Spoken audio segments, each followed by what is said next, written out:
everyone. Today we are going to start with our salary chapter. Okay. And in this salary chapter, we are going to learn about each and everything.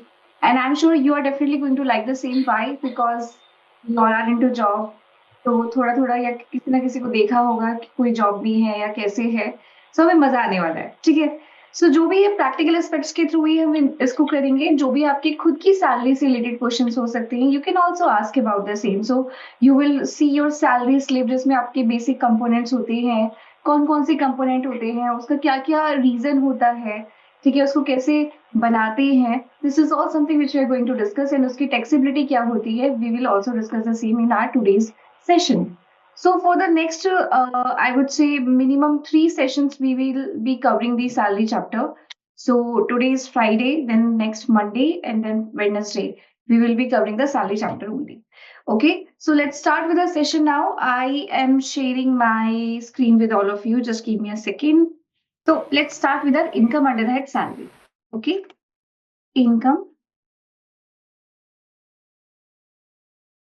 under the head salary. Now, when we talk about income under the head salary, salary means your fixed income, basically. Do you agree? Salary का मतलब क्या है? एक fix component आप हर साल हर महीने receive करते हुए चलते हैं. नाउ अगर मैं फिक्स कंपोनेंट के बारे में बात करूं तो इस फिक्स कंपोनेंट में let's talk about pension. So let me tell you, when we consider salary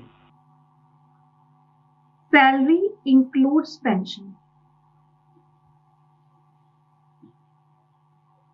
Okay, salary के अंदर मेरा पेंशन भी आ जाती है. So if somebody is receiving pension, तो वो भी मेरा सैलरी हेड में ही टैक्सेबल होता है. Did I tell you that there are total 5 heads of income?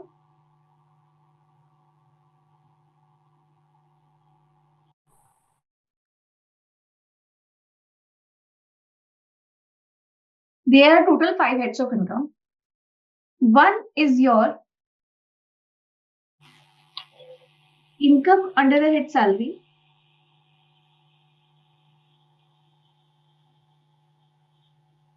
Second is your income under the head house property. HP stands for house property. Let me write it down.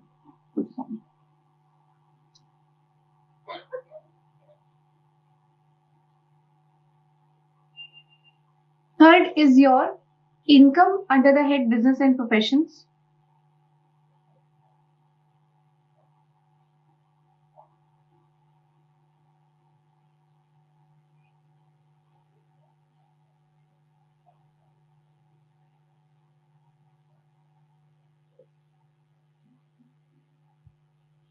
Fourth is your income under the head capital gain.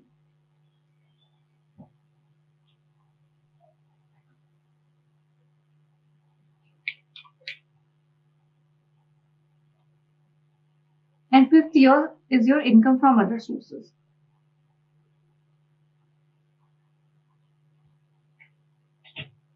So these are total 5 heads of income. Okay. Now let me tell you, income under the head salary is basically your salary income is taxable. Income under the head salary, your salary head is salary income is taxable. What about house property? Suppose if you're receiving rent from your house property. Suppose if you're receiving rent from your house property. So any kind of rental income which you're receiving from your house property will be taxable under this head. What about business or profession? So if you're doing any business, if you're a CAs or maybe advocate, etc., then your income is taxable under this head. What about those individuals who are into future and option? Share trading में अगर आप future and options पे deal करते हो तो वो future and option में जो भी इनकम होती है वो भी आपके बिजनेस एंड प्रोफेशन में आती है. Okay, so if you are doing FNO trading and also intraday trading, आप बोलो कि मैं तो कभी कभी करता हूं, तब भी बिजनेस एंड प्रोफेशन में आएगा. Okay, so that is also your business and profession. Income under the capital gain, suppose you're selling shares, etc., investing in stocks, and sold your share, sold your house property, then it will be taxable under the head income, under the head capital gain. And जो इन चारों heads में नहीं आ पाता, whatever the income which will not come under into these four heads will be taxable under this head, which is income from other sources. So, for example, if you have sold your bitcoins, cryptocurrency, it will come into this other sources. Okay. Why I'm using these terms, bitcoins, FNO trading, intraday trading, etc. Because see, we are working for an organization, okay, which is more into the compliance, which is basically handling the compliances of the individuals or also companies as well, right? Now, this is ITR filing season, which will come in the month of July.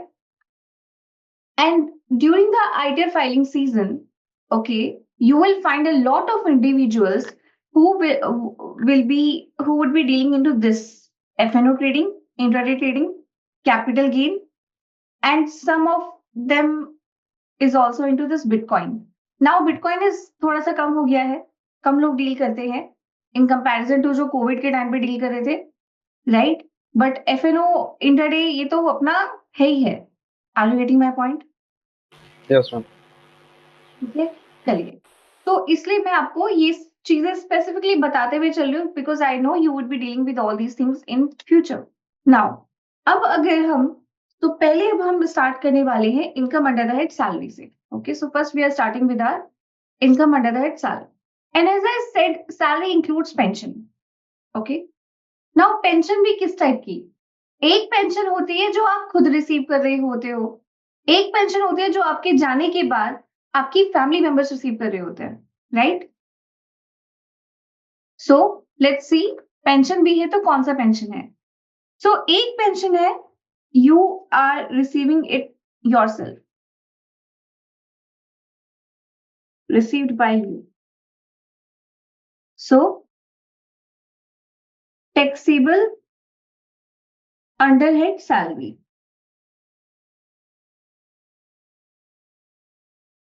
एक pension है, you are no more, but your spouse is receiving the pension.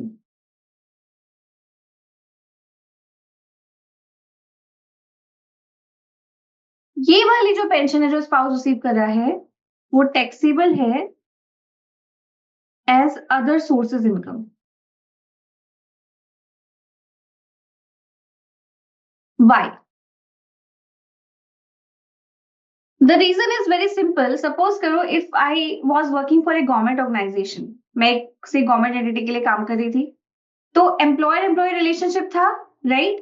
मेरा और उस entity का employer employee relationship था और मैं उसी के बेस पे आज की डेट में pension receive कर रही हूँ.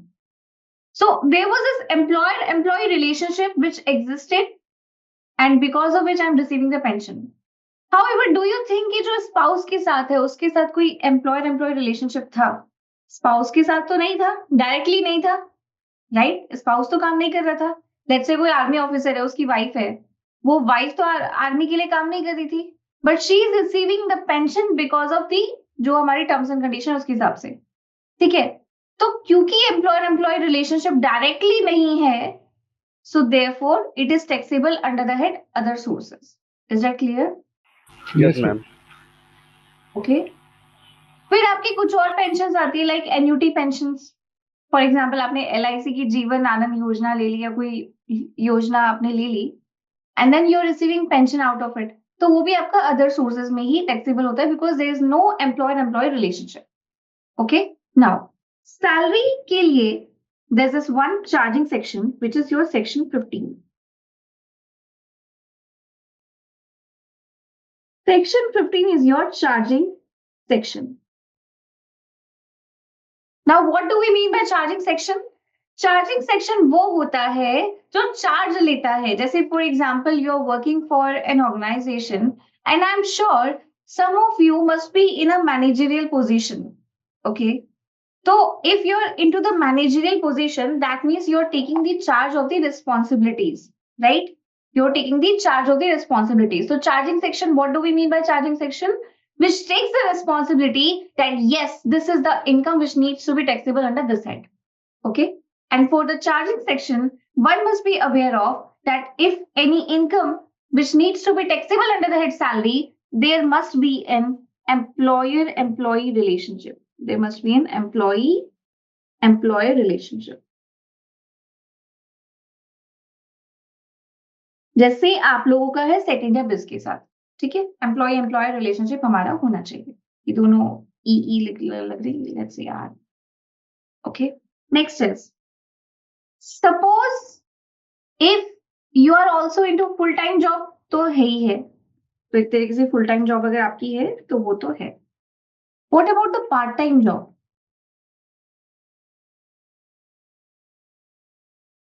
What about the part time job? क्या पार्ट टाइम जॉब में भी हमारी इनकम अंडर द टैक्सेबल होगी सैलरी के अंदर? The answer is yes, part time job is inclusive. Do you know what is moon lighting?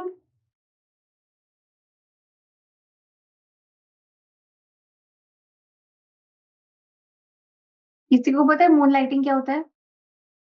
Anyone please tell me. किसी को नहीं पता? No, ma'am. ओके, so Shivansh Singh working for other company. Okay, moon lighting होता है when you are working for two organizations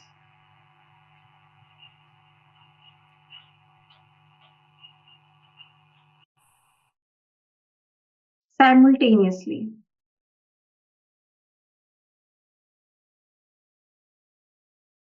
So there's a small lighting concept जो कि IT के लोग बहुत करते हैं, ठीक है, बाकी लोग भी करते होंगे बट आईटी वाले थोड़े ज्यादा करते हैं, ठीक है, कि they work for the two organization simultaneously. कैसे करते हैं कि दिन में एक जॉब है और रात में एक अलग जॉब है दूसरी कंपनी के लिए, ठीक है.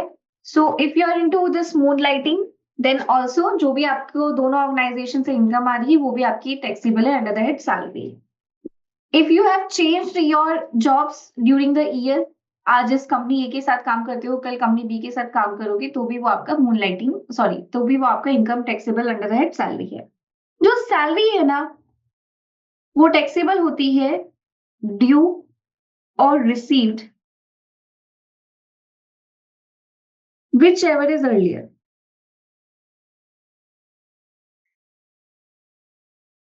अच्छा, we all are working for Set India Biz, ठीक है. Can you please tell me कि आपको से एक पर्टिकुलर मंथ की जो सैलरी है, लेट्स से मार्च मंथ की सैलरी कब तक क्रेडिट हो जाती है? लाइक किसी भी मंथ की सैलरी एक डेट होगी उसकी obviously. If you can just tell me the date. 10. So देखो, अगर मेरे पास मार्च मंथ की सैलरी है, मार्च 25 की सैलरी, तो डू यू एग्री करीब 10 अप्रैल 25 तक मेरे पास सैलरी क्रेडिट हो जाएगी? Yes, ma'am. Right. March month की सैलरी डू यू एग्री 31 मार्च 2025 को ड्यू हो गई होगी. Yes. बट रिसीव कब हुई? रिसीव हुई 10 अप्रैल को. तो अब ड्यू और रिसीव्ड कौन से ईयर में लेंगे ये हम? तो जो भले ही मुझे रिसीव हुई हो नेक्स्ट ईयर, ये नेक्स्ट ईयर ही तो आ गया 25-26. अगर मैं फाइनेंशियल वाइज लूं तो ये नेक्स्ट ईयर है, but due or received whichever is earlier ये टैक्सेबल होगी मेरी 24-25 में. Okay, I hope this concept is clear to everyone of you. That salary is always taxable on due or received whichever is earlier. Okay, तो जैसे अभी हमने example लिया, ये सेट इंडिया बिज का सैलरी का एक तरीके से जो डेट है उसके हिसाब से हमने समझ लिया. Now let's talk about an individual. Let's say we have Govind here and he is in need of money. Okay, so he asked his employer, say Set India Biz, कि सर आप मुझे 2 महीने की सैलरी एडवांस दे सकते हो?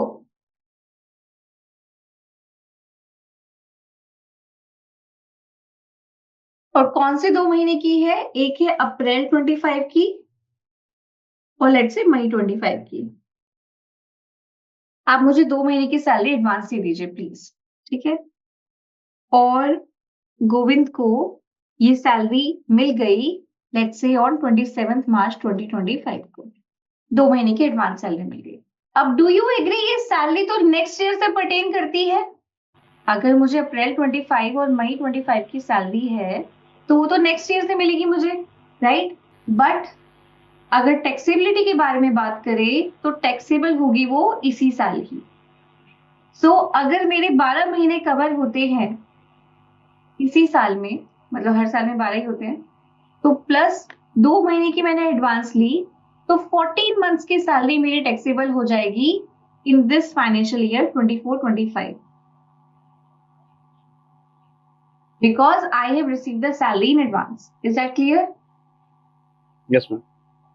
Okay, due or received, whichever is earlier. Now there is one question which is asked by Shivansh, although Anshu ने reply कर दिया है उसका. So Shivansh is asking that how freelancing is different from moonlighting.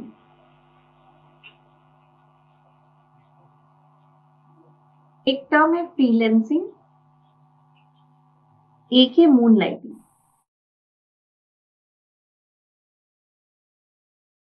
Difference सिर्फ इतना है contract का, अगर ध्यान से देखा जाए. मून लाइटिंग में यू आर एक्चुअली, वो एम्प्लॉयर एग्रीमेंट आएगा आपके पास,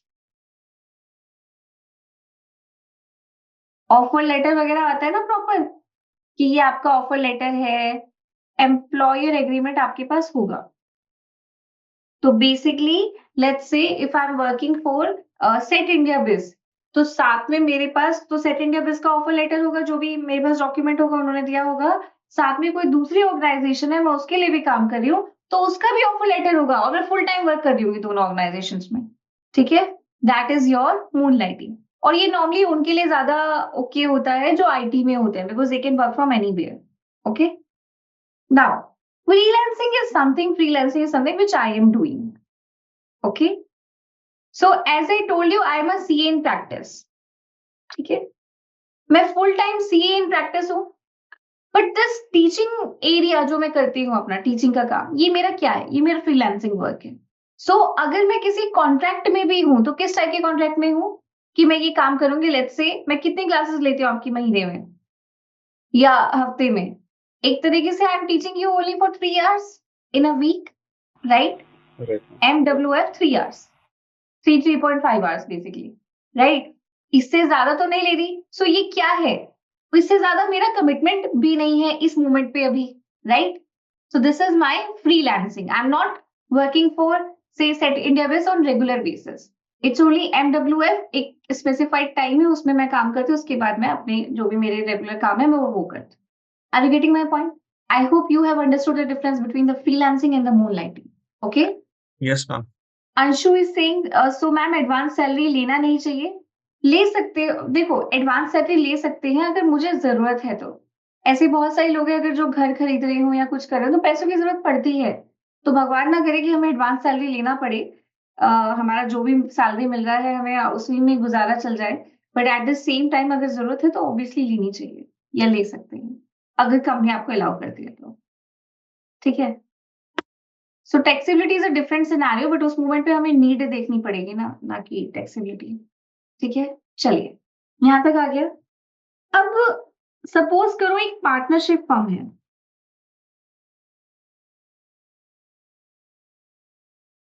partnership firm, it includes LLP. Okay, limited liability partnership, it includes LLP. Now ये जो पार्टनरशिप फर्म है ना, ये जो पार्टनरशिप फर्म है, ये बेसिकली इसके जो पार्टनर्स हैं दे आर रिसीविंग सैलरी. हो सकता है पार्टनरशिप फर्म के जो पार्टनर्स हैं वो सैलरी रिसीव कर रहे हैं, तो क्या ये मेरा टैक्सेबल होना चाहिए under the head salary? The answer is there is this one section which is 28 and it is also a charging section. It is also a charging section, section 28. It is also a charging section for business and profession head. Okay, so ये कहता है कि अगर partners receive कर रहे हैं salary को, listen to me very carefully, अगर पार्टनर्स रिसीव कर रहे हैं सैलरी को, in that case it is taxable under the head business and profession only.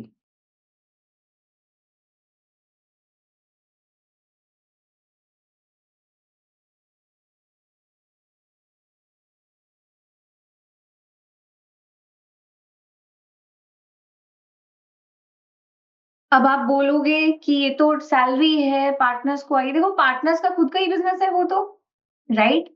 तो मैं अगर अपनी बिजनेस से कुछ पैसे विड्रॉ कर रहा हूँ, उसको मैं बिजनेस और प्रोफेशन में लेके चलता हूँ। सेक्शन में लिखा है तो वैसे ही करना पड़ेगा। तो भले ही if the partners are receiving salary etcetera, then in that case it is taxable under the head business and profession. So ये हो गया। अब कुछ सैलरी तो, so ma'am, is there a way to save tax in this scenario? Ma'am, if person A has not received salary for last 2 months and he received salary in the month of April. चलो प्रियम, आप ही answer करो इसका। अगर एक person है ए, उसको last 2 months की salary नहीं मिली, फेब एंड मार्च, और अप्रैल में मिलती है, तो मुझे बताओ कब टैक्सेबल होनी चाहिए? Due or received, whichever is earlier. Due or received, whichever is earlier. For example, Feb 25 में ड्यू हुआ, मार्च 25 में एक सैलरी ड्यू हुई, but let's say this person ने रिजाइन कर दिया, तो ऑब्वियसली हमने सैलरी होल्ड पे रखी हुई है, अप्रैल 25 में सैलरी रिलीज कर दी। तो प्लीज टेल मी, कौन से फाइनेंशियल ईयर में ये दोनों मंथ की सैलरी टैक्सेबल होगी? 24-25 में। 24-25 में। Do you all agree? Priyam, समझ में आया? Due or received, whichever is earlier. Okay, now इस ड्यू और रिसीव्ड में ना एक और चीज है। कभी आपने वो देखा है स्ट्राइक, वो जो वर्कर्स की होती है? मैंने मूवीज में भी देखी है और रियल में भी होती है। जैसे for example, have you, we all are from I think Delhi और एनसीआर के से ही बिलोंग करते हैं शायद अभी हम लोग। Maybe there are few students who are from Mumbai और Bangalore, but I am sure कि आप लोगों का शायद ऑफिस नोएडा में ही है ना? Yes ma'am. तो नोएडा में हमारा ऑफिस है। तो आपने कभी ये वाली न्यूज सुनी है कि एमसीडी के वर्कर्स स्ट्राइक पर चले गए? हाँ। यस मैम, सुना है। दिल्ली में तो बहुत सारा हुआ है, ठीक है। डीटीसी वाले भी जाते हैं मैम। सॉरी? डीटीसी बस वाले भी स्ट्राइक पे जाते हैं।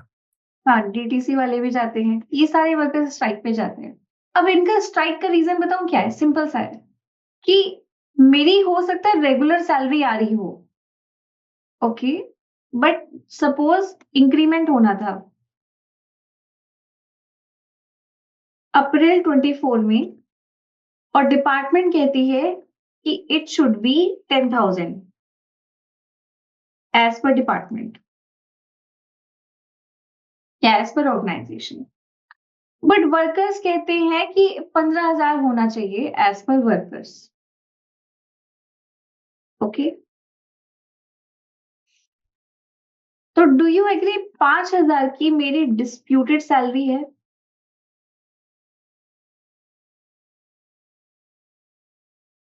डू यू एग्री 5,000 की मेरी डिस्प्यूटेड सैलरी है?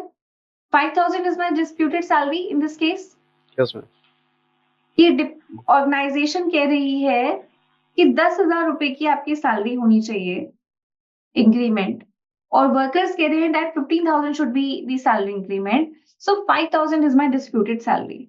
Now what happens in this case कि क्योंकि वो सब गवर्नमेंट जॉब पे हैं, तो 10,000 से तो पेमेंट होती रहती है उनको, ठीक है।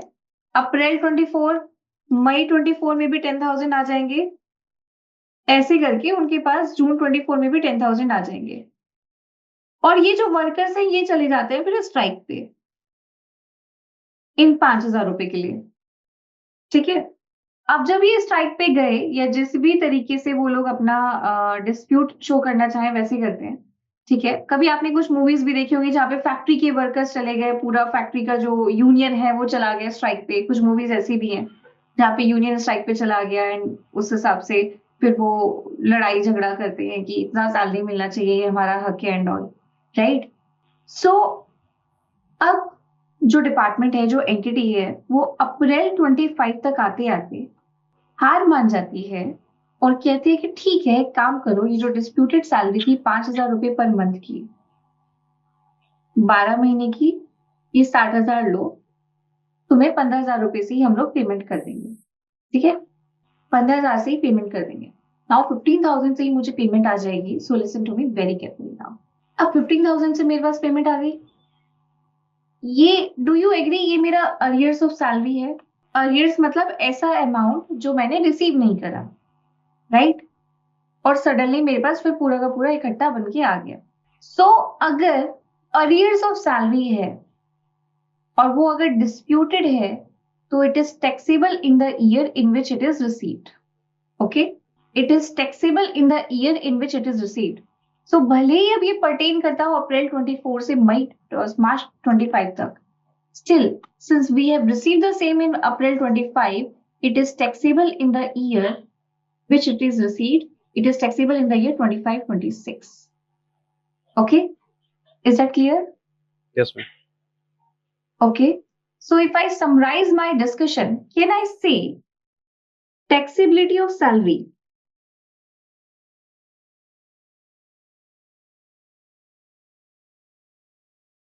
First, due or received, whichever is earlier, right?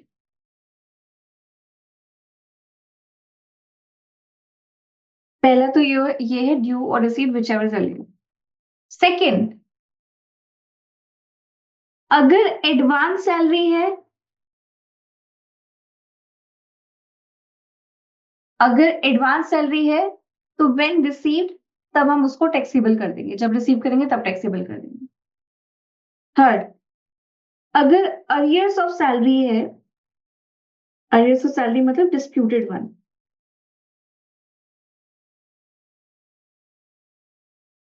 तो भी जब हम रिसीव कर देंगे तब हम इसको टैक्सेबल कर देंगे. ठीक है, नाउ ये हो गया. अब एमपीज, एमएलएस, ये लोग भी सैलरी रिसीव करते हैं, राइट? डू यू एग्री ये लोग पब्लिक सर्विस में है, एमपी एमएलएस वगैरह, they are in public service. Yes, ma'am. ये हमारे लिए काम कर रहे हैं. ओके, तो क्या कोई एम्प्लॉयर एम्प्लॉय रिलेशनशिप है बिटवीन दीज एमपीज और between us? Employer employee relationship तो नहीं है, राइट? और प्लस 5 साल के लिए आए सपोज करो ये, उसके बाद इनकी जॉब भी एक तरीके से फिक्स नहीं है, सिक्योर नहीं है, राइट? तो whatever the salary which is received by MPs MLAs वगैरह, it is taxable under the head other sources.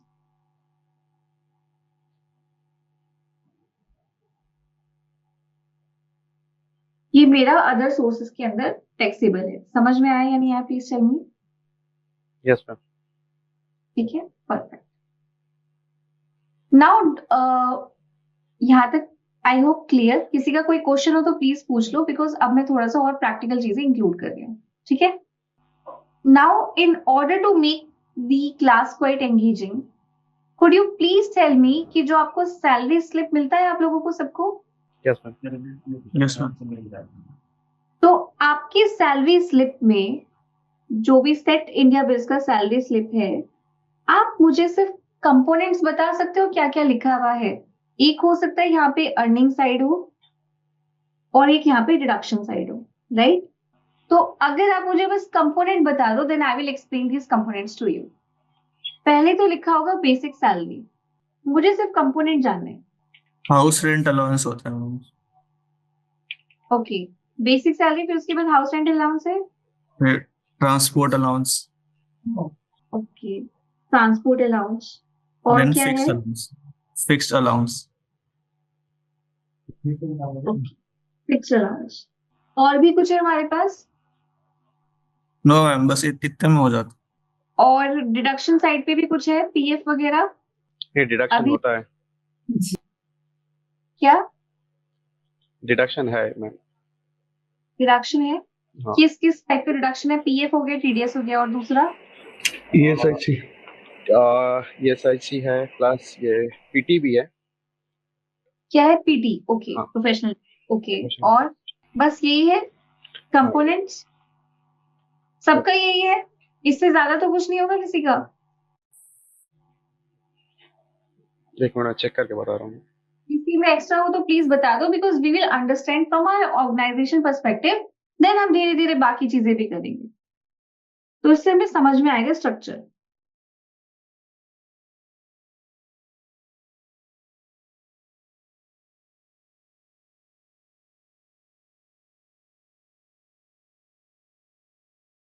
सब लोग एक बार चेक कर लो, क्या पता कुछ एक्स्ट्रा हो. क्या पता आपकी सैलरी में कुछ अलग स्ट्रक्चर हो।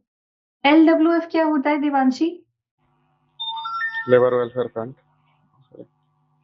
Labour welfare fund. तो ये अर्निंग्स में लिखा हुआ है। उसमें कुछ स्टेट के ऊपर एप्लीकेबल होता है, जिस स्टेट के ऊपर एप्लीकेबल होता है उस स्टेट में जाते हैं, एम्प्लॉय से डिडक्शन होकर जमा होता है। तो आप डिडक्शन में लिखा हुआ है लेबर वेलफेयर फंड। हाँ ओके, क्योंकि दिल्ली और यूपी साइड में नहीं है, सो नहीं, इसलिए हाँ शायद। हाँ हाँ, दिल्ली में नहीं है, हरियाणा में है। ये हरियाणा में, ये महाराष्ट्र में है। हम्म। महाराष्ट्र, आंध्र प्रदेश, कुछ स्टेट में एप्लीकेबल है। हाँ, हरियाणा में है। ओके, ठीक है। I think these are the only components which we have when it comes to Set India based salary slip, right?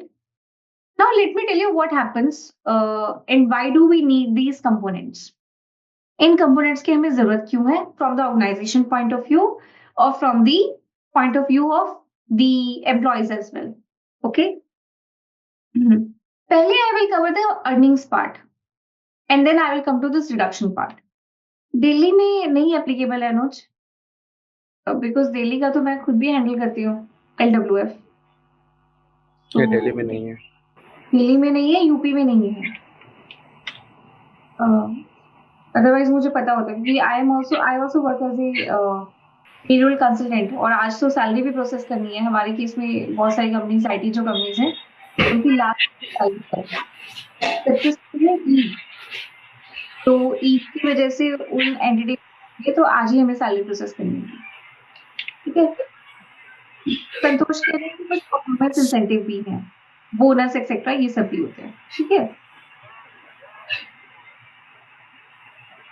अब मुझे एक बात बताओ, जब आपने ऑर्गेनाइजेशन ज्वाइन करी थी, क्या अप्रैल मंथ में आपके पास HR से मेल आई थी, HR अकाउंट कि अपनी रिजीम डिफाइन कर दो कि ओल्ड टैक्स रिजीम में आप जाना चाहोगे या न्यू टैक्स रिजीम में, और डिक्लेरेशन दे दो, ऐसा कुछ ईमेल आया था? Yes ma'am. So April 24 HR या अकाउंट से आपके पास मेल आई होगी कि आप एक रिजीम सेलेक्ट कीजिए, या तो ओल्ड टैक्स रिजीम या न्यू टैक्स रिजीम। ऐसी किसको याद है, किसी के पास मेल आई थी, या जस्ट आपने रिसेंटली ऑर्गेनाइजेशन को ज्वाइन किया है, ऐसी कोई मेल आई थी आप लोगों के पास? Yes ma'am. जिन्होंने रिसेंटली ऑर्गेनाइजेशन को ज्वाइन किया है, सेम ईमेल अप्रैल 25 में भी आएगी, सो डोंट वरी। ओके, कि कौन से रिजीम आप सेलेक्ट करना चाहते हैं। Now when it comes to salary, salary में ना कुछ कंपोनेंट्स होते हैं। पहला कंपोनेंट आता है मेरा basic salary. What is my basic salary? Basic salary is my base salary. Base salary का मतलब है कि जो भी कैलकुलेशंस मुझे करनी होंगी आगे, ये मेरी बेसिक सैलरी के ऊपर होगी। ठीक है, हैव यू सीन गवर्नमेंट की जॉब्स में वो लिखा आता है 19,000 plus grade A, 21,000 plus grade B, ऐसे करके कुछ लिखा हुआ आता है, किसी ने देखा है वो? Yes ma'am. मुझे याद है जब मेरे पापा हमेशा बोलते थे गवर्नमेंट जॉब के लिए अप्लाई करना है, एंड आई वाज लाइक ठीक है, मेरा तो मन भी नहीं करता था। ठीक है, तो हमेशा वो जो एम्प्लॉयमेंट न्यूज आती है उसमें, इकोनॉमिक टाइम्स, सॉरी, तो इकोनॉमिक टाइम्स में वो जो जॉब्स आती थी उसमें हमेशा ऐसे लिखा हुआ होता था grade A 19,000 plus grade A, 21,000 plus grade B, या 14,000 प्लस ग्रेड C, इस टाइप से कुछ लिखा हुआ होता है। तो ये 19,000 21,000 क्या है? ये 19,000 और 21,000 बेसिकली मेरा बेसिक सैलरी है। ओके, और मेरी बेसिक सैलरी से मेरा डिफाइन होता है कि मेरी सैलरी का जो ग्रेड है वो कितना रहेगा, मतलब मेरी सैलरी अप्रोक्स कितनी रहेगी। ठीक है, समझ में आ रहा है या नहीं आ रहा? Yes. बेसिक सैलरी का फायदा एक ये भी है कि जैसे फॉर एग्जांपल आपने किसी ऑर्गेनाइजेशन के लिए 5 साल काम कर लिया, लेट्स से आपने सेट इंडिया बिज के लिए 5 साल काम कर लिया। ठीक है, तो कुछ आपको बेनिफिट भी मिलते हैं, जैसे ग्रेचुटी का। ठीक है, ग्रेचुटी आपको मिलेगी। अब ग्रेचुटी की कैलकुलेशन कैसे होगी? बेसिक सैलरी के ऊपर होगी। आपको लीव सैलरी एनकैशमेंट, आपको कुछ ना कुछ CL और SL मिलता होगा, राइट? कैजुअल लीव और सिक लीव, और एक होता Yes, है ma'am. EL, earn leave. तो अगर आप मुझे अपनी पर मंथ बताओ, तो could you please tell me how many CL and SL are there? I think एक तो होना चाहिए CLSL, और एक होगा आपका अर्न लीव, ऐसा कुछ? ये क्या हम टर्म यूज करते हैं? You can just tell me. Basically, we received leaves on quarterly basis, and there is 2 sick leave, 2 casual leave, and 1.5 earned leave. Okay, so 2 sick leave, 2 casual leave और 1.5 earned leave, Yes. Right? और ये हमें quarter basis पे से quarter 1 के शुरू में credit कर दिया जाता है. Yes. अब आप इसको कभी भी यूज कर लो, चाहे पहले मंथ में यूज कर लो, कोई दिक्कत Yes. नहीं, राइट? नाउ ये जो सिक लीव है और कैजुअल लीव है इसको तो हटा दो, बट अगर मैंने 1.5 अर्न लीव की छुट्टी नहीं ली तो मुझे उसका पैसा मिल जाता है, राइट? 1.5 अर्न लीव का मतलब क्या है कि मुझे उसका पैसा मिल जाएगा. Are you getting my point? पता है ना आप लोगों को ये सब चीजें? Yes. इसको हम बोलते हैं leave salary encashment. So in case अगर आपने लीव नहीं ली, देखो ये तो यूटिलाइज करनी ही पड़ती है एक तरीके से, 2 सिक लीव और 2 कैजुअल लीव, क्योंकि इसका पैसा तो कुछ मिलना है नहीं, ठीक है? तो आपके पास 1.5 अर्न लीव है, ये आपके पास ऑप्शन है कि आप इसको यूटिलाइज करना चाहते हो या नहीं करना चाहते. सपोज करो if you are an individual जिसने यूटिलाइज नहीं करी, तो लीव सैलरी एनकैशमेंट आपको मिल सकता है. अब कुछ ऑर्गेनाइजेशन तो क्या करती है, वो हर साल हाथ की हाथी से मार्च मंथ में एनुअल सैलरी क्रेडिट कर देती हैं, लीव सैलरी, वो उनकी पॉलिसी होती है.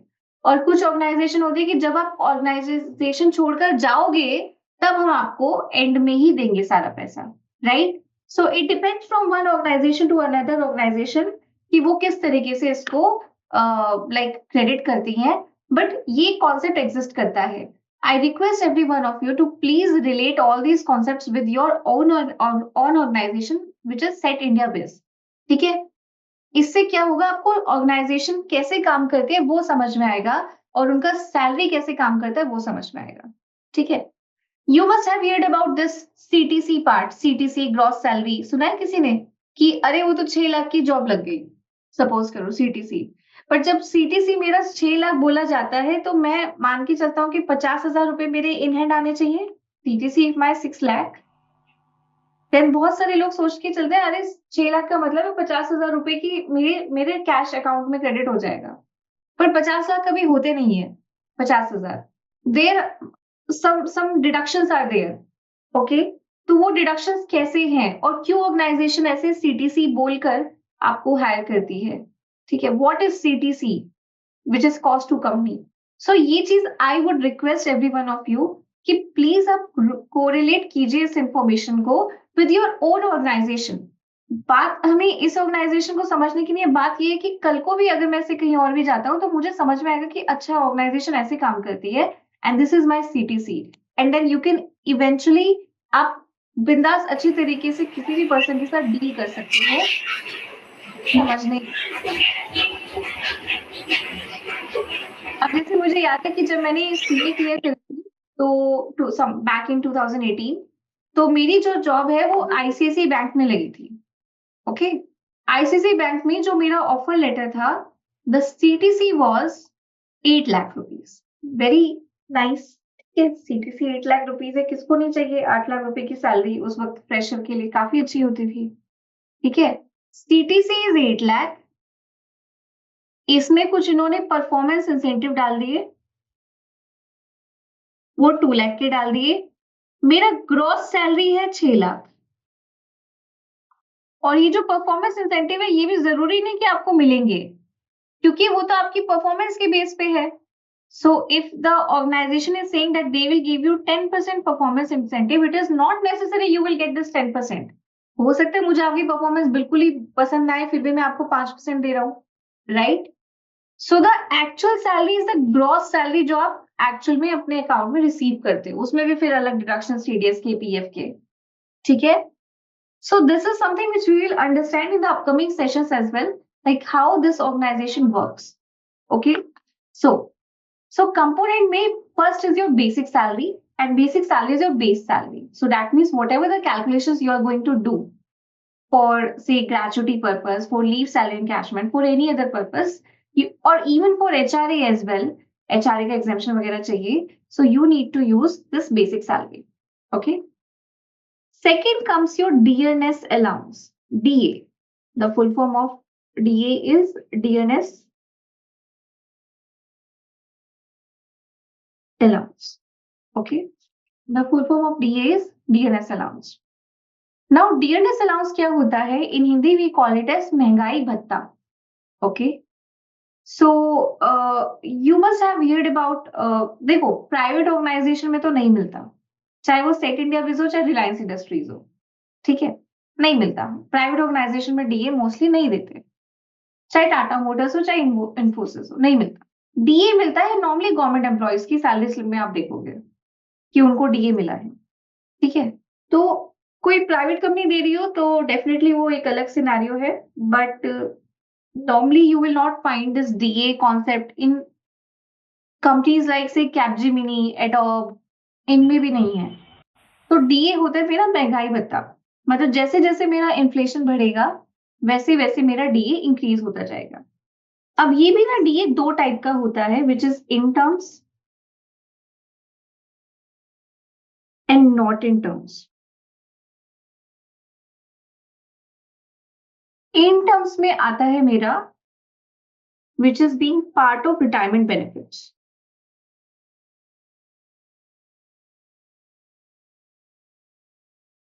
अगर कोई फॉर एग्जाम्पल आपकी सैलरी बढ़ी, आपको पेंशन बढ़ी, तो आपका डीए भी बढ़ जाएगा, तो वो इन टर्म्स होता है। नॉट इन टर्म्स होता है which is not being part of retirement benefits.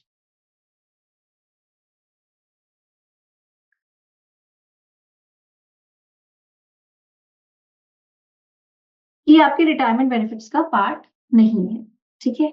सो जैसे जैसे अभी हम आगे करेंगे, कुछ क्वेश्चन सॉल्व करेंगे, तो I will tell you what is DA, how do we solve the same. तो ठीक है, अब जो बेसिक सैलरी होती है ना, वो जो कंपोनेंट जितना भी आपको मिला, इट इज फुल्ली टैक्सेबल, पूरा का पूरा टैक्सेबल होता है, ठीक है।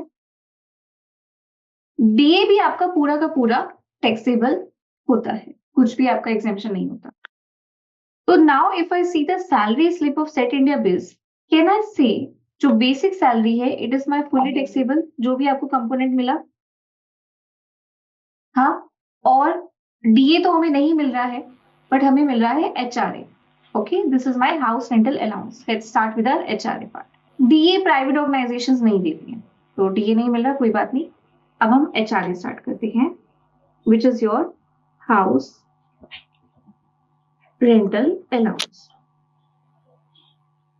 जब हम रिजीम्स के बारे में समझ रहे थे, सो डू यू रिमेंबर हमारी दो रिजीम थी, old tax regime and the new tax regime.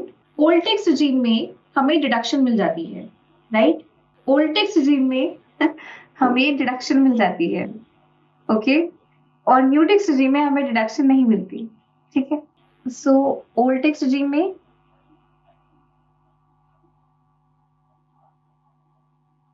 हमें डिडक्शन मिल जाती है,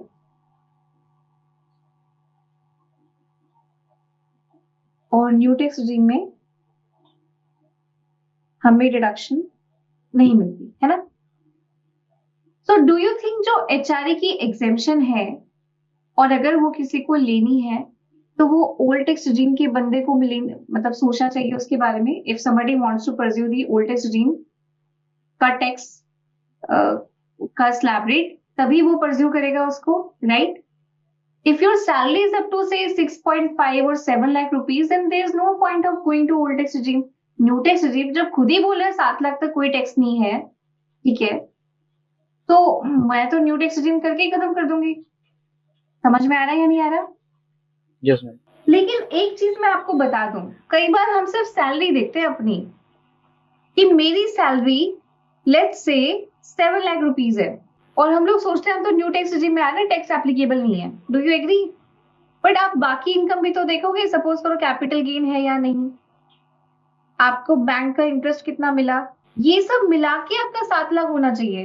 तो दोज इंडिविजुअल्स जिनका सैलरी 7 लाख के आसपास है ना, से 680, 690, I request every one of you to please recalculate कि आपकी जो बाकी सैलरी है, मतलब से कैपिटल गेन है या बैंक का इंटरेस्ट है, वो कितना है, उसको मिला के लाइक पूरे साल की इनकम हर सेक्टर से आपकी 7 लाख तक होनी चाहिए।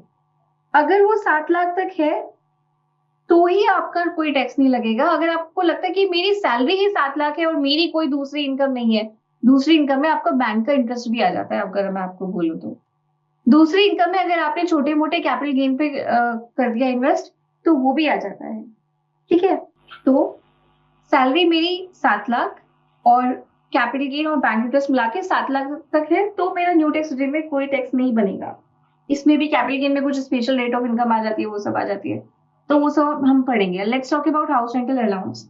ये हमारा आज का लास्ट टॉपिक भी है, HRA, क्योंकि इसी में थोड़ा सा टाइम भी लग जाएगा, ठीक है, और we will solve few questions as well.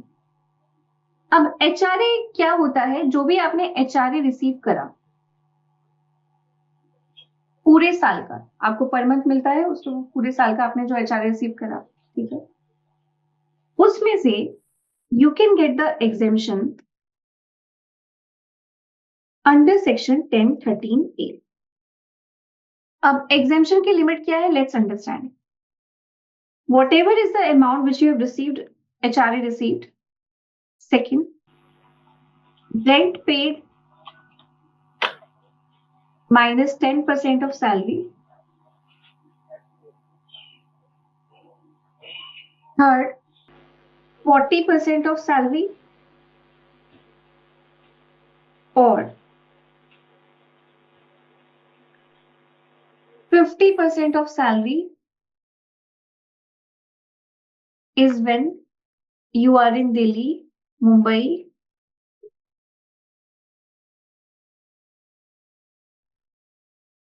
Kolkata and Chennai. ठीक है, विच एवर इज लोअर, जो भी सबसे कम है, is going to be your exemption amount, and then उसके बाद आपका टैक्सेबल अमाउंट आ जाएगा। 50% ऑफ सैलरी में हम बैंगलोर को कंसिडर नहीं करेंगे? ना, so I was about to cover the same कि हम लोग सोचते हैं कि Bangalore is your metro city, right, but metro cities में ओनली दिल्ली, मुंबई, कोलकाता और चेन्नई आता है as per income tax act. Although I do agree कि बैंगलोर के लिए भी हमें 50% ऑफ सैलरी लेना चाहिए, क्योंकि बैंगलोर का रेंट काफी हायर साइड पे है और मेट्रो सिटी भी है, बट इनकम टैक्स एक्ट के पॉइंट ऑफ व्यू से इस मोमेंट पे ये 50% ऑफ सैलरी है, जिसमें सिर्फ दिल्ली, मुंबई, कोलकाता और चेन्नई आते हैं, ठीक है। Okay, thank you. हाँ, now this is your HRA exemption. Okay, let's solve this question. और अब आती है सैलरी की डेफिनेशन क्या होती है। The definition of salary is basic salary plus DA in terms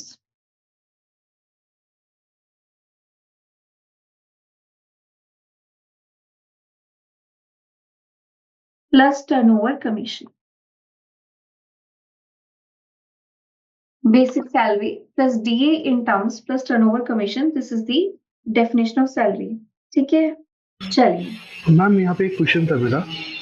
हाँ जी, जैसे DNS सैलॉन्स में आपने ब्रैकेट में लिखा इन टर्म्स, यानी जो एम्प्लॉयमेंट टर्म्स के अंदर है, तो ये मतलब इसका मतलब समझ में नहीं आया मुझे।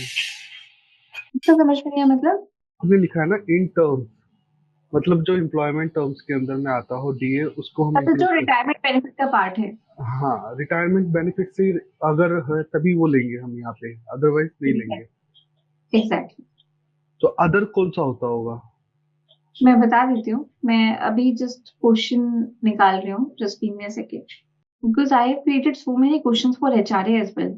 So, can you see this question? Yes ma'am.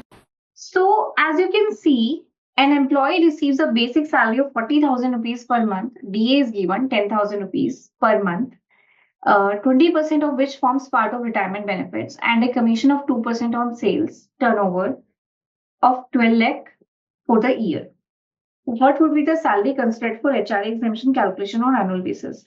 So, salary definition as per HRA is basic salary plus DA in terms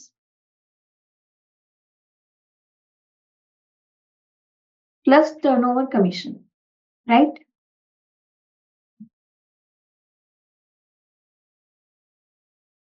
So my basic salary, as you can see, 40,000 multiplied by 12, which is 4,80,000 rupees. Okay. Next is DA in terms. So that means which is only being part of retirement benefits I need to consider. So 10,000 मेरा total DA है, उसमें से सिर्फ 20% is being part of retirement benefits. Can you see this? Multiply by 12. So it would be 24,000. समझ में आ रहा है या नहीं आ रहा सबको? Yes, ma'am. Yes, ma'am. And commission is 2% on sales turnover. So sales turnover is 12 lakh. उसका 2% is 24,000 ही आएगा, right? Yes, ma'am. So it would be 4,80,000 plus 24,000 plus 24,000. It is 5,28,000. Yes, ma'am.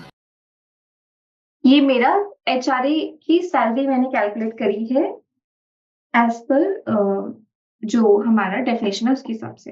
Now your question was, Sudeep was asking कि मुझे DA in terms नहीं समझ में आया, right? इसका मतलब क्या है? इसका मतलब है कि फॉर एग्जाम्पल अगर एक बेसिक सैलरी है, लेट्स से 40,000 रुपए पर मंथ की, ठीक है, और एक DA है 10,000 रुपए पर मंथ का.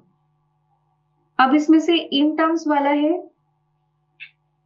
और एक नॉट इन टर्म्स वाला है. इस 10,000 का बाइफर्केशन है, 2,000 इन टर्म्स है, 8,000 नॉट इन टर्म्स है, ठीक है? इसको जस्ट मैं एग्जांपल से समझा रही हूँ, ठीक है? सपोज करो जब आपको पेंशन मिलनी स्टार्ट हुई, आपका पेंशन में इंक्रीमेंट हुआ 10% का. 10% का होगा तो ये 44,000 हो जाएगा. Do you agree? 10% का होगा तो ये 44,000 का होगा. तो जब DA इन टर्म्स होगा तो पार्ट ऑफ रिटायरमेंट बेनिफिट जो इंक्रीमेंट हुआ वो इंक्रीमेंट इस इन टर्म्स वाले का भी होगा. तो ये हो जाएगा 2,200 plus 8,000. So it would be 10,200. समझ में आया? ओके, आप ये बोल रहे हैं DA का मतलब बेसिक का जितना परसेंट होगा वो DA का भी उतना परसेंट सेम इंक्रीज होगा. इंक्रीज होगा या फिर उसको हम कैलकुलेशंस के लिए हम कंसिडर करेंगे, जैसे ग्रेचुइटी की कैलकुलेशन के लिए. कैलकुलेशन के लिए जब हम कंसिडर करते हैं ना ये चीजें, तो हमें ज्यादा ही अमाउंट मिलता है, ठीक है? ओके. हाँ, तो DA इन टर्म्स मतलब part of retirement benefits. Okay, is that clear everyone? Please tell me. Yes ma'am. अब एक क्वेश्चन कर लेते हैं, ठीक है, और उससे फिर हम निकालते हैं HRA. देखो, एक एम्प्लॉय है, मंथली रेंट पे कर रहा है 20,000 रुपीज का per month in Mumbai and receives monthly HRA of 25,000 rupees with a basic salary of 50,000 per month. What would be the tax exempt portion of HRA? हमें टैक्स एग्जेम्प्ट पोर्शन निकालना है HRA का. तो आपने तो देखा ही होगा HRA रिसीव्ड कितना मिल रहा है HRA इसको, 25,000 rupees per month, which is 3 lakh rupees, right? Now अपने को टैक्स एग्जेम्प्ट या टैक्सेबल HRA मैं इसमें लिख देती हूँ. टैक्सेबल HRA निकालना है हमें, लेस करना है exemption under section 1013A. Exemption के you are aware that there are 3 conditions, है ना? पहली कंडीशन क्या थी? HRA received. सेकंड कंडीशन क्या है? Rent paid minus 10% of basic salary. Rent paid minus 10% of salary. Salary में पूरा आ जाता है इसलिए हम बेसिक सैलरी नहीं बोलेंगे. Okay ma'am. Third is your, क्योंकि ये मुंबई में है तो मैं 50% ऑफ सैलरी लिख देती हूँ, ठीक है? नाउ HRA कितना रिसीव करा? 3 लाख रुपए का किया. 3 lakh rupees is the HRA amount which I have received. Do you agree? Yes ma'am. और जो सैलरी की डेफिनेशन है, क्योंकि हमें सिर्फ बेसिक सैलरी गिवन है, it is 50,000 multiply by 12, 6 lakh मेरा बेसिक सैलरी है. Yes, ma'am. So rent paid, कितना रेंट पे किया? मंथली रेंट हम लोग पे करते हैं 20,000 का. सो 20,000 multiply by 12 minus 10% of salary which is 6 lakh. Okay, so 2,40,000 minus 60,000, it is 1,80,000. Okay, 50% of salary which is 6 lakh, 3 lakh. इसमें से लोअर कौन सा है? 180 है, राइट? सो 1,80,000 हम ये रिड्यूस कर देंगे. तो अगर आपसे क्वेश्चन में पूछे कि एग्जेम्प्ट कितना है, तो एग्जेम्प्ट तो मेरा 1,80,000 है, ठीक है? एग्जेम्प्ट तो मेरा 1,80,000 है, बट टैक्सेबल कितना है? टैक्सेबल मेरा 1,20,000 है। समझ में आया? 1,20,000 तो टैक्सेबल है। अगर कोई एग्जाम पूछे तो एग्जाम मेरा 180 है। Is that clear to everyone of you? समझ में आया या नहीं आया? Please tell me. समझ में आया या नहीं आया? नहीं मैम, कैलकुलेट कर रहे हैं, क्या? कैलकुलेट कर रहे हैं मैम, एक बार खुद भी चेक। ओके, एक बार देखो आप लोग, ये क्वेश्चन आ गया समझ में? एटलीस्ट से यस और नो, बिकॉज मुझे नहीं समझ में आ रहा क्या पढ़ा रहे हैं। ठीक है, मैम एक क्वेरी थी, जो एग्जाम तो टैक्सेबल है हमारे पास, जब हम इनकम टैक्स कैलकुलेट करेंगे तो हम कौन सा लेस करेंगे इसमें से? मतलब टैक्सेबल 1,20,000 रुपीज। लेस तो हम 180 करेंगे ना, क्योंकि ये एग्जाम्पशन टोटल जो एग्जाम निकला है वही ना, 1,80,000। एग्जैक्टली। अब आपकी सैलरी स्लिप में से देखते हैं। ये देखो, आपकी सैलरी स्लिप में जब आप सैलरी निकालोगे तो प्लीज टेल मी आप कौन सा कंपोनेंट कंसिडर करोगे एचआरए के अंदर जो सैलरी निकालोगे? सिर्फ बेसिक सैलरी, राइट? क्योंकि ना तो मेरे पास डीए इन टर्म्स है, और लेट्स से टर्नओवर कमीशन है तो वो आप लोग कर सकते हो अगर आप सेल्स की साइड पे हो तो। लेकिन अगर मैं इस कंपोनेंट के बारे में बात करूं तो सिर्फ मुझे बेसिक सैलरी ही मेरा एक तरीके से सैलरी का कंपोनेंट है from the HRA perspective. Do you agree or not? Please tell me. Yes ma'am. ठीक है, अच्छा। अब एक चीज मैं बोलती हूँ जो मैं एम्प्लॉयज के पॉइंट ऑफ व्यू से बात कर रही हूँ अभी। ठीक है, आप लोगों को अगर एचआरए की एग्जेम्पशन चाहिए तो सबसे पहले आप लोगों के पास होना चाहिए रेंट एग्रीमेंट। लोग क्या करते हैं, हम ये बोलते हैं 20,000 रुपए का टैक्स दे रहे हैं। किसको दे रहे हैं? रेंट। कोई एग्रीमेंट भी तो होगा। रेंट एग्रीमेंट होना बहुत जरूरी है। साथ में रेंट की पेमेंट्स होना बहुत जरूरी है, बैंक से जानी चाहिए ये पेमेंट। ठीक है, तो अगर आपके पास ये दोनों चीजें नहीं है और रेंट एग्रीमेंट में 11 महीने का होता है तो वैलिड होना चाहिए। कि आप एज्यूम मत कर लेना कि 11 महीने का बनवा दे तो 1 महीने का भी मेरा वो मान लेगा ना। ओके, रेंट की पेमेंट्स होनी चाहिए बैंक से। Only then you should claim the exemption. अब बहुत सारे एम्प्लॉयज ऐसे हैं जो बोलते हैं कि मैंने तो अपनी वाइफ को पेमेंट कर दी है, स्पाउस को पेमेंट कर दी है। ठीक है, करते हैं लोग बात। तो क्या मैं अपनी स्पाउस को पेमेंट कर सकता हूँ रेंट की? नो। एग्जैक्टली, आप अपने स्पाउस को रेंट की पेमेंट नहीं दिखा सकते। अगर मैम अगर इस स्पाउस जो है लैंड लेडी है, मतलब उसी के घर के नाम पे है और वो रेंट एग्रीमेंट भी बना लिया उसने, तो क्या वो फिर भी कर सकता है या नहीं कर सकता? नहीं, अपनी स्पाउस के नाम पे नहीं कर सकते। सेकंड, कुछ लोग ऐसे करते हैं कि मैं अपने फ्रेंड को दिखा देता हूँ, वो ये भी नहीं देखते कि उसके घर पे एक्चुअल में उसके नाम पे एक्चुअल में वो घर है भी या नहीं, तो वो भी नहीं कर सकते। तो मतलब अगर आप रेंट की पेमेंट कर रहे हो तो you should be very sure कि उस बंदे के नाम पे एटलीस्ट घर तो हो।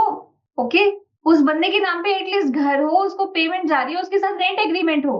कुछ लोग आप अपने पेरेंट्स को दिखा देते हो कि मैं तो रेंट पे कर रहा हूँ उनको, वो भी नहीं दिखा सकते। कोई पेरेंट्स को रेंट पे करता है एक्चुअल में? तो ये सब चीजें अवॉइड करनी है। अदरवाइज क्या होगा कि भले से आपने नहीं बताया अपने एम्प्लॉयर को कि पेरेंट्स को कर रहे हो या कुछ भी कर रहे हो, कल को आपके पास नोटिस आ गया एओ से तो आपको प्रूव करना मुश्किल हो जाएगा, बिकॉज एओ तो डिसअलाउ करेगा, जो ऑफिसर है वो तो डिसअलाउ करेगा ये चीज। या तो अपने घर वालों को रेंट दे रहे हो, ठीक है, आप भले ही ऑर्गेनाइजेशन में नहीं बताओ कि ये तो मेरे घर का। अब जैसे मैं फॉर एग्जाम्पल आज मैं हम लोग सैलरी फाइनल कर रहे हैं सब, आज हमें प्रोसेस करनी है। अब आज की डेट में मैं जब रेंट एग्रीमेंट वगैरह चेक कर रही हूँ तो अगर कोई शुभम भाटिया करके बंदा है तो उसने पेमेंट कर रखी है से अपनी शशि भाटिया को, ठीक है, अपने भाई को। भाई के नाम पे घर है, हाँ सब कुछ है, लेकिन भाई को रेंट कौन देता है? ब्लड रिलेशंस में हमें ये रेंट वगैरह अवॉइड करना है। ठीक है, तो मैम कोई लिमिट भी होती है कि हम मतलब इतने लिमिट के बाद हमें रेंट एग्रीमेंट की जरूरत पड़ेगी? सजेस्टेड है कि शुरू से ही जो भी रेंट एग्रीमेंट है तो शुरू से ही आप मेंटेन करके रखो, चाहे आपका रेंट 6,000 का हो या 5,000 का हो। बट नॉर्मली जो रेंट एग्रीमेंट बहुत ही मैंडेटरी आ जाता है वो ऐसा आ जाता है जब आपकी monthly payment 8,300 rupees per month से ऊपर हो, तब तो मैंडेटरी है, क्योंकि तब आपको अपने लैंडलॉर्ड का पैन नंबर वगैरह भी मेंशन करना पड़ता है। ठीक है, मैम एक क्वेश्चन था मेरा, ये जो आपने ना जो थर्ड लिमिट दी थी ना 50% ऑफ सैलरी, जैसे अर्बन दिल्ली उसमें मेट्रो सिटी के लिए, मगर मान के चलिए ये जो काउंट होगा वो पर्सन जहाँ रहता होगा एम्प्लॉय वहां के लिए होगा ना। जैसे मान के चलिए गाजियाबाद में मैं रहता हूँ और दिल्ली में मेरा ऑफिस है, तो कंसीडर मैं दिल्ली का तो नहीं करूंगा, गाजियाबाद का करूंगा। गाजियाबाद का करोगे एग्जैक्टली, तो आपके लिए 40% ऑफ सैलरी जाएगा। ओके। मतलब ये जो 50 और 40% है, ये डिपेंड करता है कि आपका जो रेंटल प्रीमाइसेस है वो कौन सी लोकेशन पे है। अगर आपका रेंटेड प्रीमाइसेस सिर्फ दिल्ली, मुंबई, कोलकाता या चेन्नई में से एक है, in that case you need to consider 50% of salary. Otherwise अगर आप सिर्फ नोएडा, यूपी और यहाँ कहीं रहते हो, ठीक है, हरियाणा वगैरह, तो वहां पे आपका 40% ऑफ सैलरी आएगा, including Bangalore. Bangalore 40% of salary, Pune 40% of salary. Are you getting my point? Hyderabad 40% of salary. अब आप बोलो ये तो मेट्रो सिटीज हैं, काफी वेल डेवलप्ड है, नहीं, मुझे कोई लेना देना नहीं। इनकम टैक्स है, एक्ट है, उसने 4 सिटीज बोली है, बस वही लेनी है, दिल्ली, मुंबई, कोलकाता और चेन्नई। बैंगलोर, अरे मैम इतना महंगा जाता है उसमें रेंट, तो नहीं, 40% ऑफ सैलरी। पुणे महंगा जाता है रेंट काफी, मतलब पुणे तो फिर भी ओके है, बट फिर भी चलो थोड़ा बहुत अफोर्डेबल है, मेट्रो सिटी है, फिर भी 40% of salary. Okay, yes ma'am. Ma'am एक क्वेरी और थी, मैंने ना कहीं टर्म पढ़ा था, एडवांस सैलरी और एडवांस अगेंस्ट सैलरी, इन दोनों में कोई डिफरेंस है या सेम ही मानते हैं, एडवांस सैलरी मानेंगे उसको? एडवांस सैलरी है वो। बाकी मैं ऑब्वियसली अभी जो नेक्स्ट सेशन आएगा उसमें हम और थोड़ा सा और डिस्कस में और डिटेल में डिस्कस करेंगे, ठीक है? Okay ma'am. एनी क्वेश्चंस किसी के? Please tell me. कोई क्वेश्चन नहीं है? So shall I wind up the session now? Next session में मिलते हैं। चलिए, टेक केयर, अपना ख्याल रखिए and have a great day. Bye, take care.